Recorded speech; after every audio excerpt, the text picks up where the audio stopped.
Dear children, ഇന്നത്തെ class lesson 3 atmosphere and ക്ലൈമറ്റിലെ structure of the atmosphere എന്ന ടോപ്പിക്കിനെ കുറിച്ചുള്ളതാണ്. ഈ ക്ലാസ് കേൾക്കുമ്പോൾ ഈ ടോപ്പിക്കുള്ള ടെക്സ്റ്റ് ബുക്ക് പേജ് കൂടി തുറന്നു വയ്ക്കുക. അങ്ങനെയാകുമ്പോൾ ഓരോ സെൻറ്റൻസിൻ്റെയും ഡിഫിക്കൽട്ട് വേർഡ്സിൻ്റെയും അർത്ഥം പെട്ടെന്ന് മനസ്സിലാകും. അതുപോലെ ഒരു പ്രാവശ്യത്തെ ടെക്സ്റ്റ് ബുക്ക് റീഡിങ്ങും കഴിയും. സ്ട്രക്ചർ ഓഫ് ദ അറ്റ്മോസ്ഫിയർ, അന്തരീക്ഷത്തിൻ്റെ ഘടന. അന്തരീക്ഷം പല പാളികളായി ക്രമീകരിച്ചിരിക്കുന്നു. ഉയരം കൂടുന്നതനുസരിച്ച് താപനിലയിലും വായുവിൻ്റെ ഡെൻസിറ്റിയിലും അതായത് സാന്ദ്രതയിലും ഉണ്ടാകുന്ന മാറ്റങ്ങളുടെ അടിസ്ഥാനത്തിലാണ് ഈ പാളികളെ നിർവചിച്ചിരിക്കുന്നത്, അതായത് ഡിഫൈൻ ചെയ്തിരിക്കുന്നത്. ഭൂമിയുടെ ഉപരിതലത്തോട് ഏറ്റവും അടുത്തുള്ള ഭാഗത്താണ് വായുവിൻ്റെ ഡെൻസിറ്റി ഏറ്റവും കൂടുതലുള്ളത്. ഓൾട്ടിറ്റ്യൂഡ്, ഉയരം കൂടുന്നതനുസരിച്ച് വായുവിൻ്റെ ഡെൻസിറ്റി കുറയുന്നു. ഭൂമിയുടെ ഉപരിതലം മുതൽ ബഹിരാകാശം വരെ, that is earth's surface to outer space വരെ വ്യാപിച്ചു കിടക്കുന്ന പ്രധാന അന്തരീക്ഷ പാളികൾ താഴെ കാണിച്ചിരിക്കുന്നു. ട്രോപ്പോസ്ഫിയർ, അന്തരീക്ഷത്തിലെ ഏറ്റവും പ്രധാനപ്പെട്ട പാളിയാണ് ട്രോപ്പോസ്ഫിയർ. ഇതിൻ്റെ ശരാശരി ഉയരം ഏകദേശം 12 കിലോമീറ്ററാണ്. ഈ പാളിയിൽ ഉയരം കൂടുന്നതിനനുസരിച്ച് താപനില കുറയുന്നു. നാം ശ്വസിക്കുന്ന വായുവും അന്തരീക്ഷത്തിലെ ഭൂരിഭാഗം ജലബാഷ്പവും മേഘങ്ങളും ഈ പാളിയിലാണ് കാണപ്പെടുന്നത്. മഴ, മൂടൽമഞ്ഞ്, ഫോഗ്, ഹെയിൽ, ആലിപ്പഴവർഷം, മഴയോടൊപ്പം ചെറിയ മഞ്ഞുകട്ടകൾ, അതാണ് ആലിപ്പഴവർഷം തുടങ്ങിയ മിക്ക വെതർ ഫിനോമിന, അതായത് കാലാവസ്ഥാ പ്രതിഭാസങ്ങളും ഈ പാളിയിലാണ് ഉണ്ടാകുന്നത്. ട്രോപ്പോസ്ഫിയറിനെയും സ്ട്രാറ്റോസ്ഫിയറിനെയും വേർതിരിക്കുന്ന ട്രാൻസിഷൻ സോൺ പരിവർത്തന മേഖലയാണ് ട്രോപ്പോപോസ്. Second one, stratosphere. ട്രോപ്പോസ്ഫിയറിന് മുകളിലായി സ്ട്രാറ്റോസ്ഫിയർ സ്ഥിതി ചെയ്യുന്നു. ഇത് ഏകദേശം 50 കിലോമീറ്റർ വരെ വ്യാപിച്ചു കിടക്കുന്നു. മേഘങ്ങളും വെതർ ഡിസ്റ്റർബൻസും, അതായത് കാലാവസ്ഥ തടസ്സങ്ങൾ എന്ന് പറയുമ്പോൾ തണ്ടർസ്റ്റോം, സൈക്ലോൺസ്, ഡസ്റ്റ് സ്റ്റോം ഇവ വളരെ കുറവായതിനാൽ വിമാനങ്ങൾക്ക് ഈ പാളി അനുയോജ്യമാണ്. സ്ട്രാറ്റോസ്ഫിയറിൻ്റെയും പ്രധാന സവിശേഷതകളിൽ ഒന്നാണ് ഓസോൺ വാതകത്തിൻ്റെ പാളി. സൂര്യനിൽ നിന്നുള്ള അൾട്രാവയലറ്റ് കിരണങ്ങൾ ഉൾപ്പെടെയുള്ള ഹാനികരമായ വികിരണങ്ങളെ അരിച്ചുമാറ്റി, അതായത് ഫിൽട്ടറിംഗ് ചെയ്ത് ഈ ഓസോൺ പാളി നമ്മെ സംരക്ഷിക്കുന്നു.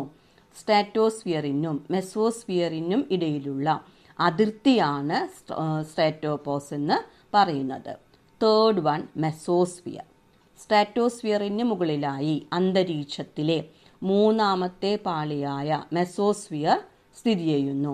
ഇത് ഏകദേശം 80 കിലോമീറ്റർ വരെ ഉയരത്തിൽ വ്യാപിച്ചു കിടക്കുന്നു. ഈ പാളിയിൽ ഉയരം കൂടുന്നതനുസരിച്ച് താപനില കുറയുന്നു. സ്പേസിൽ നിന്നും ഭൂമിയിലേക്ക് പ്രവേശിക്കുന്ന ഭൂരിഭാഗം ഉൽക്കകളും മെസോസ്ഫിയറിൽ വെച്ച് കത്തിത്തീരുന്നു. എന്താണ് ഉൽക്കകൾ? ബഹിരാകാശത്തു നിന്നുള്ള ചെറിയ പാറക്കഷ്ണങ്ങൾ ഭൂമിയുടെ അന്തരീക്ഷത്തിലേക്ക് വളരെ വേഗത്തിൽ പ്രവേശിക്കുമ്പോൾ ഉണ്ടാകുന്ന ഘർഷണം മൂലം, അതായത് ഫ്രിക്ഷൻ മൂലം അവ ചൂടായി ജ്വലിക്കുന്നു. അപ്പോൾ രാത്രിയിൽ ആകാശത്ത് വേഗത്തിൽ നീങ്ങുന്ന ഒരു പ്രകാശരേഖ പോലെ നമുക്ക് കാണാൻ കഴിയും. ഇതാണ് മിറ്റിയോർ അഥവാ ഉൽക്ക. ഉയരം കൂടുന്നതിനനുസരിച്ച് താപനില കുറയുന്നത് ട്രോപ്പോസ്ഫിയറിനും മെസോസ്ഫിയറിനും മാത്രമാണ്. Fourth one, thermosphere. തെർമോസ്ഫിയറിൽ ഉയരം കൂടുന്നതിനനുസരിച്ച് താപനില വളരെ വേഗത്തിൽ ഉയരുന്നു. കാരണം ഈ പാളിയിലെ വാതക തന്മാത്രകൾ, ദാറ്റ് ഈസ് ഗ്യാസ് മോളിക്യൂൾസ്, സൂര്യനിൽ നിന്നുള്ള എക്സ് റേസും ഷോർട്ട് വേവ് അൾട്രാവയലറ്റ് റേഡിയേഷനും, അതായത് അൾട്രാവയലറ്റ് രശ്മികളെയും ആഗിരണം ചെയ്യുന്നു. തെർമോസ്ഫിയർ ഏകദേശം 80 കിലോമീറ്റർ മുതൽ 700 കിലോമീറ്റർ വരെ വ്യാപിച്ചു കിടക്കുന്നു. ഭൂമിയിൽ നിന്നും അയക്കുന്ന radio തരംഗങ്ങളെ that is radio waves തിരിച്ച് ഭൂമിയിലേക്ക് പ്രതിഫലിപ്പിക്കുന്നതിനാൽ റേഡിയോ ആശയവിനിമയത്തിനും റേഡിയോ ട്രാൻസ്മിഷനും ഈ പാളി സഹായിക്കുന്നു. കൂടാതെ വടക്കൻ പ്രകാശവും തെക്കൻ പ്രകാശവും എന്നറിയപ്പെടുന്ന അറോറ പ്രതിഭാസവും തെർമോസ്ഫിയറിലാണ് ഉണ്ടാകുന്നത്. അറോറ എന്ന വാക്ക് ലാറ്റിൻ ഭാഷയിൽ നിന്നുള്ളതാണ്. അതിൻ്റെ അർത്ഥം പ്രഭാതം അല്ലെങ്കിൽ പ്രഭാതത്തിലെ പ്രകാശം എന്നാണ്. റോമൻ പുരാണത്തിലെ പ്രഭാതത്തിൻ്റെ ദേവതയായ അറോറയുടെ പേരിലാണ് ഇതിന് ഈ പേര് ലഭിച്ചത്.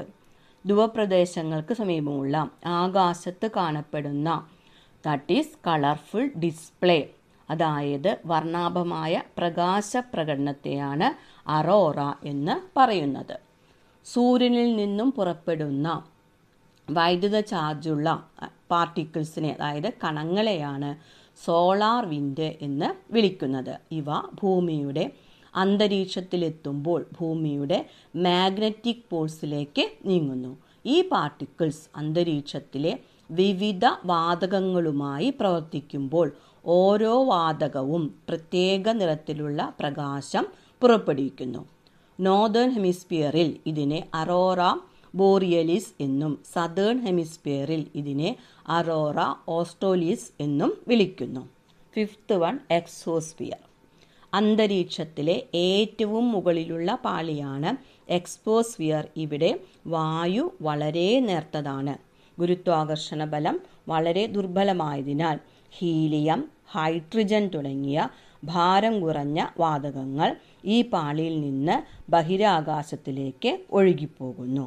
ഈ അന്തരീക്ഷ പാളികളെല്ലാം ഭൂമിയിലെ അന്തരീക്ഷ പ്രക്രിയകളിലും പ്രധാന പങ്കുവഹിക്കുന്നു. അന്തരീക്ഷ പ്രക്രിയ എന്ന് പറയുമ്പോൾ എയർ മൂവ്മെൻറ്റ്, ഇവാപ്പറേഷൻ എക്സെട്ര. അതുപോലെ ദാറ്റ് ഈസ് അറ്റ്മോസ്ഫറിക് പ്രോസസ്സിലും ദെൻ വെതറിനെയും ക്ലൈമറ്റിനെയും സ്വാധീനിക്കുകയും ചെയ്യുന്നു. Dear children, this is about today's class. Please subscribe and like the channel. If you have any doubt, please post it